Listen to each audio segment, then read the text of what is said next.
예민수의 경제토크 KR 리서치 김대준 대표님 오셨는데요. 삼성전자는 자사주 매입 이후에 약발을 당한 것인지 아니면 삼성전자와 반도체가 더 갈 여력이 있는 것인지 반도체 전략 세우겠습니다.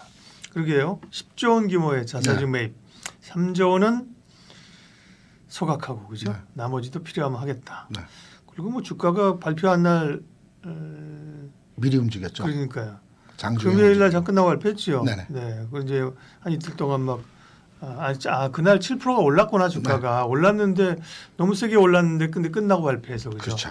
이자들이 알고 샀구만, 다 알았구만. 미리 안 루트도 아마 있을 겁니다. 알지 않으면 삼성전자가 7%가 못 오르죠. 그렇죠. 그날 3% 올랐다면 바닥 인식 그죠. 그렇죠. 그 얘기하려는 건 아니고 어쨌든 그리고 7% 6% 이렇게 오르고 나서 이제 오늘 수요일 날 저희가 방송하는데 오늘은 또 조금 이제 조정권역으로 갔습니다. 네네. 그래서 단도직입적으로 먼저 이 얘기를 여쭈면 삼성전자의 자사주 매입 뉴스에 약발은 다 한 것입니까? 단기적으로? 아직 시작도 안 했고요. 아직 시작도 안 했어요? 18일부터 자사주 매입 시작했죠. 그제부터 네. 이제 2월까지 자사주 매입을 한다고 그러는데 자사주 매입 성격을 이제 들여다봐야 됩니다. 세 번, 그러니까 최근래에 3번 있었다라고 네. 기사에 나오더라고요. 15년에 있었고 17년에 있었고 이번에 있는데 15년 이제 성격이 각각 다릅니다. 그러니까 15년에는 뭐 주가가 몇 프로 오르고 17년에는 뭐 몇 프로 올랐고 지금도 그래서 몇 프로가 올라야 된다 이런 논리로 이제 기사들이 많이 나오는데요.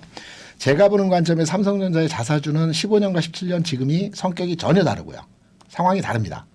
15년과 17년 주가 상황에서의 모습을 보게 되면 15년 상황에서 물론 그 당시에 주가가 하향권의 흐름에 있었지만 저점은 깨지 않았었고 그때 박스피 내에서 움직였기 때문에 주가 수준은 그냥 일반적 수준이라고 우리가 판단할 수 있었고 17년은 주가가 상승 궤적에서의 흐름의 진행 과정이었거든요.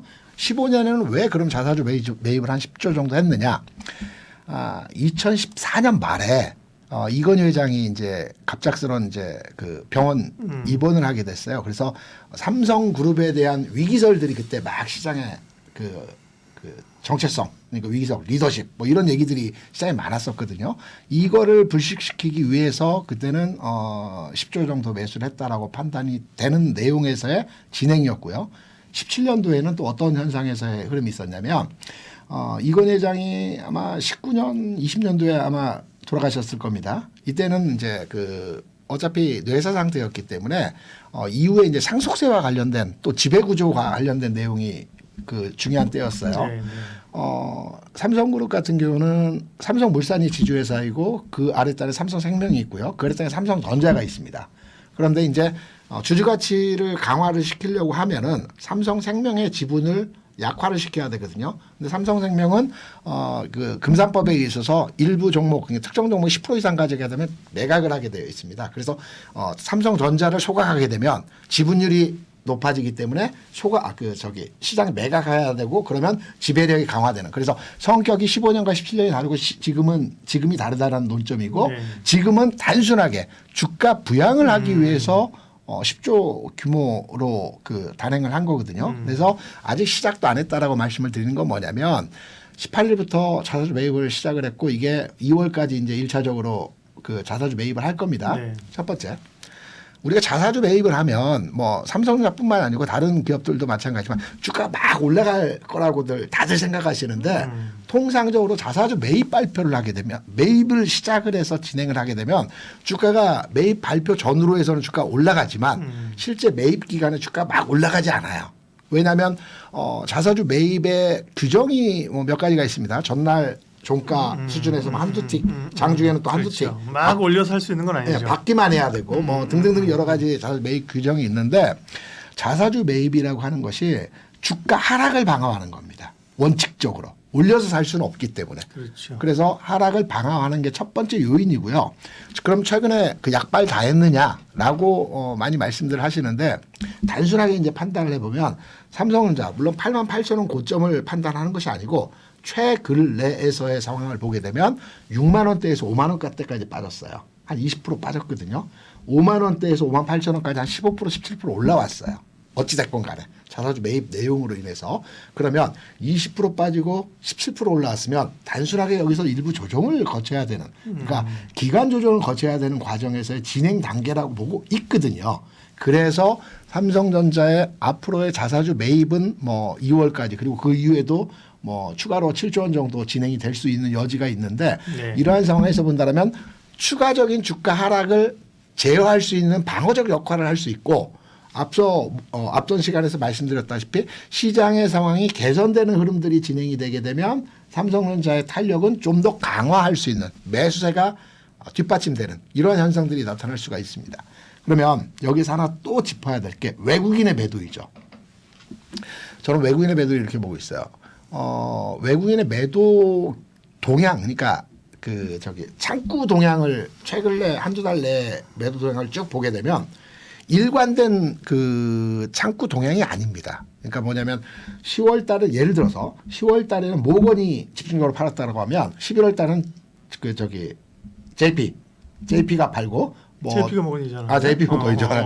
모건 스탠리의 JP 모건이 이렇게 각각 팔아요. 그러니까 창구를 보게 되면 이게 무슨 말이냐면 외국인들 입장에서 삼성전자의 그 비관적인 전망 시장에서 나오는 여러 가지 얘기들 리더십 부재부터 해가지고 여러 가지 내용들로 인해서 이들이 주식을 매도한다라고 하면 일관성 있게 모든 주체들이 매도를 해야 되는데 각각 창구가 달라요. 이건 무슨 말이냐면 이들이 시장에 들어왔던 지점에서의 평균 가격과 로스컷 가격이 다르기 때문에 그 가격에 도달했을 때 그 창구를 통해서 매도가 집중화되고 이 매도 소진이 되면 또 다른 창구를 통해서 이렇게 돌아가면서 전세적으로 매도 창구가 진행되어지는 걸로 봐서는 최근 5만 원이 일시적으로 깨졌을 때의 외국인 투자자들의 매도는 기계적 매도입니다. 그러니까 보유 포트폴리오 내에서 몇 프로 손실률이 낮기 때문에 거기에 대한 매도가 기계적으로 나가는 거고 그 매도에 의해서 최근까지 하락을 보여줬고 여기에 전환점이 만들어져야 되겠죠. 어떤 모멘텀 그러니까 뭐 여러 가지 재료적 가치 측면에서의 삼성에서 발표할 수 있는 자사주 매입 말고도 우리가 이제 반도체 업황에 대해서 많이 얘기들 하고 있지 않습니까? 네. 업황 개선의 어떤 내용, 시그널, 분위기 이런 게 하나 만들어지게 되면 뭐 외국인들 같은 경우는 지난해 삼성전자 16조 샀고요. 올해 15조 팔았습니다. 그러니까 지난해 산 만큼 올해 판 건데 지분율 구조에서도 뭐 52% 지금 왔다 갔다 하는데 통상적으로 외국인이 아주 비관적으로 삼성전자를 바라보면서 지금 매도하는 것은 아니라고 보고 있거든요. 포트폴리오 측면에서 기계적 매도가 나오고 있는 과정에서 좀 집중화되었다. 삼성전자에서. 예. 그래서 삼성전자에 대해서 자사주 매입 규모에 대한 성격이 다르다는 부분 그리고 외국인의 매도 공격적으로 연속적으로 매도가 나와지고는 있지만 이전에 산 물량에 대한 해소 과정 그리고 주가 상승하기 위해서는 모멘텀이 만들어지면 하락은 방어되어 있기 때문에 상승할 수 있는 여지에서의 분위기는 충분히 가지고 있다라고 생각을 합니다. 네, 삼성전자 얘기는 그 정도 하고 네. 반도체 산업 쪽으로 이야기를 좀 확장해서 얘기해 보죠. 네네. 최근에 이제 우려들이 뭐 모건 스탠리 보고서뿐만 아니라 반도체 업황이 AI 때문에 좋아지는 줄 알았는데 네. 그렇죠? 레거시도 보고 그러니까 전반적으로 다시 업황이 특별히 내년에 이제 안 좋다. 네. 이런 논조가 지금 애널리스트 사이에서도 지금 비교적 강하단 말이에요. 네. 반도체 산업이 안 좋으면 뭐 사실은 종목의 의미가 퇴색되는 거 아니에요? 안 좋다기보다는 좋아짐의 속도가 약하다라고 볼 수가 있겠죠. 왜냐하면 두 가지를 한번 말씀을 드려볼게요. 대표적인 종목이 반도체를 논할 때 삼성전자의 실적과 삼성전자의 내용을 이제 끌어다가 설명을 드려야 되는 부분이 있기 네. 때문에 삼성전자의 최근에서 영업이익을 보게 되면 21년도에 한 50조 했고요. 22년도에 40조 했고 지난해 7조 원 했다가 올해 3분기까지 해서 26조니까 대략 올해는 한 35조 맞출 것 같아요. 4분기 실적 나오게 되면. 그러면 지난해보다도 좋아졌다는 건 다 명백하게 숫자로 보여지는 내용이지 않습니까? 그리고 삼성전자는 뭐 핸드폰 사업부와 여러 가지 사업부가 연결되어 있기 때문에 이제 반도체로 넘어가서 보게 되면 분기별로 짧게 끊어서 보게 되면 메모리 반도체가 삼성의 주력 산업 이기 때문에 메모리 반도체 쪽에서의 이익단의 흐름을 보게 되면 이번 1분기 6조 6천억이었습니다. 2분기에 개선됐죠. 2분기에 실적이 좋아졌다라고 해서 정확하게 세부 데이터를 삼성이 발표하지만 7조 중반을 보고 있어요. 그리고 3분기에는 7조 원을 기록을 했습니다. 그러니까 무슨 말이냐면 반도체 산업의 위기와 반도체 산업이 안 좋다라고들 다들 얘기를 하는데 실제적으로 현장에서 반도체 출하량이라든가 실적이 나오는 부분을 보면 그러니까 지난해보다는 당연히 좋아졌고요. 올해 내에서도 급격하게 침체로의 상황은 아니다. 메모리 분야이다. 다만 이제 삼성이 위기설이라고 말을 하는 것이 파운드리 부분 그리고 그 시스템 반도체 부분 여기 수율이 안 나온다는 게 이제 가장 큰 문제거든요. 뭐 현장에서는 20%도 안 나온다고 그래요. 그래서 이 부분이 어떻게 그 개선이 되는가가 이제 삼성전자의 그 모멘텀에서의 흐름이 진행될 아주 중요한 내용이라고 볼 수가 있는데 이거는 시간이 필요하겠죠. 이 부분은. 그러니까 메모리 쪽은 여전히 유지되고 있는 상태이고 삼성의 주가 하락 요인은 좀 과도한 거고 삼성의 주가 반등이나 상승의 전환점이 만들어지기 위해서는 파운드리나 시스템 반도체 쪽에서의 개선 전환 흐름이 바뀌는 이런 내용이 진행이 되어야 되는데 이건 시간이 필요하다. 이렇게 판단할 수 있는 내용이고 우리가 우려하고 있는 것처럼 반도체 산업의 전반의 흐름이 취약하다. 라고 보기는 어렵다. 생각하기에는 좀 어렵다.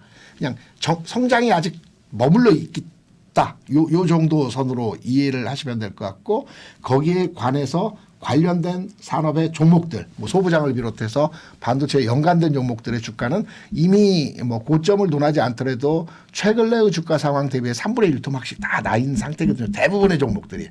그러면 이들 종목들도 마찬가지로 너무 저평가되어 있다. 주가가 너무 과도하게 평가를 받고 있다. 이렇게 판단을 하고 있습니다. 네. 그러면 반도체 전략을 이제 정리를 해보도록 하겠습니다. 네. 사실은 많은 투자자들이 개인 투자들은 특별히 삼성전자보다도 SK 하이닉스에 더 애정이 있죠, 그죠? 그리고 사실 삼전 헤맬 때도 하이닉스는 잘 갖고 그죠? 네. HBM 효과로. 그렇죠. 네. 근데 이제 삼성전자가 이제 힘을 못 쓰면서 그죠? 네. 엔비디아 토스트 안 되고 이러면서 삼성전자 밀리니까 하이닉스도 같이 밀렸다가 그죠? 네. 지금 뭐 그런 형국이거든요. 네. 그러면 이제 반도체 쪽은 비중이나 혹은 이제 혹은 초점을 종목을 어디다가 둬야 됩니까? 최근에 하이닉스가 주가가 뭐 마찬가지로 앞서 과도하다 얘기를 하는데 하이닉스의 지금 나타난 현상 대비해서 주가 수준이 좀 많이 빠졌어요. 이거는 이제 기본적으로 이제 기관들이 포트폴리오를 감행하면서 이제 롱숏 전략에서 하이닉스가 빠진 부분도 있었고요. 네. 지난번에 5% 6% 빠질 때 이때는 롱숏에 의해서 빠졌던 부분들이고 하이닉스에 대해서 저는 개인적으로 판단할 때 엔비디아 실적 나오고 난 뒤에 하이닉스에 대한 어떤 전략적인 판단을 해야 된다라고 생각을 하고 있어요. 왜냐하면 엔비디아 실적이 좋든 나쁘든 하이닉스의 재평가를 하기 위해서는 엔비디아의 이번 실적이 아주 중요한 분기점일 수 있기 때문에 엔비디아의 실적을 보고 하이닉스에 대한 평가를 할 것이고 삼성전자는 절대적으로 저평가되어 있고 움직일 수 있는 여지에서의 상황이지만 하이닉스는 좀 더 지켜보면서 우리가 판단을 해야 된다 이렇게 생각을 하죠. 네. 그럼 이제 마지막으로 소부장 네. 얘기를 좀 해야죠. 소부장이 사실은 재미없죠, 힘들죠, 그죠? 왜냐하면 뭐 그나마 이 소부장에서 갔던 게 HBM 관련주란 말이에요, 네. 그죠? 한미 반도체, 이스페타시스, 뭐 HPSB 이런 쪽이었는데요. 이런 쪽도 힘든데 다른 건 말해 뭐해, 그죠? 예. 다 두들겨 맞아버렸죠. 그러니까 뭐 세게. 전공종이나 장비 이런 쪽은 뭐 거의가 많이 빠진 상태인데 특별히 HBM 관련주로 이제 기대가 꽤 있었습니다, 그렇죠? 네. 한미 반도체도 보면 실적은 사실 잘 나오고 있고요, 그죠? 그렇죠. 네. 근데 이스페타시스는 뭐 M&A고 유증한다고 시장에 신뢰를 잃어가지고 갑자기 확 무너졌고, 그죠? 네.